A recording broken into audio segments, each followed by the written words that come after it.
All right, everybody. As some of y'all may know, I have already failed calculus for the semester, so not going to be, I don't have any homework to avoid right now. So what we're doing today is we're going to be taking this down. I think I talked about it, mentioned it in a previous video, but basically everything's got to go. The aero box, the water in there is just borderline rancid. Even, I mean, despite the crazy growth that you see here, I'm 100% positive that that water needs to be just replaced entirely. So we're going to do that real quick. I'm going to go ahead and pause here. I'll unpause once I'm done.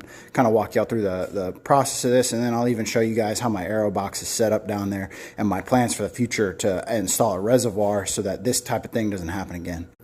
I wanted to see if I could do some movie magic, so we're going to do this.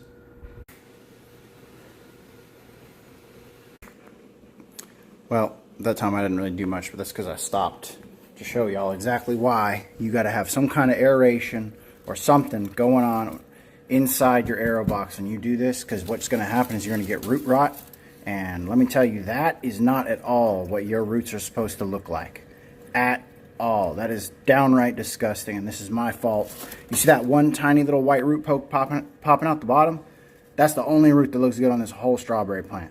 So just a quick little tidbit of information. That's why you got to have some kind of recirculating system. You got to change the water. You can't just treat the water, because no matter how much bacteria and good stuff you put in that water, eventually it's going to go bad.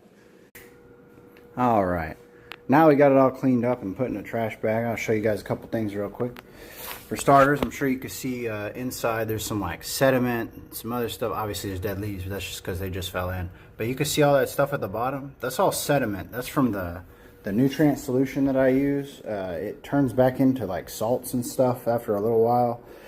And that right there it's basically feeding any crazy bacteria. You can see right there, there's a little piece of moldy something or other with bacterial growth. Like, that's just not okay. That's definitely eating my plants. That thing honestly looks like it's starting to grow roots on its own.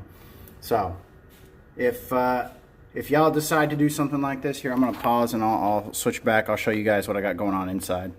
So this is the internals of the aero box. As you can see, I got this like kind of thing put on here so that it keeps the water inside, it doesn't leak out. But we got a pump at the bottom. We got the shroud so that it doesn't leak out. And we got these little the hose with the little nozzles on them. Those are just sprayer heads, and they spray the roots. It's a really easy system to set up. But as you can see, you got to have some kind of recirculating something or other. Otherwise, this is exactly what's going to happen to you when you do it. You can buy the pump online. You can buy the sprayer nozzles anywhere. I go to this garden shop in a town near me. Peace, y'all.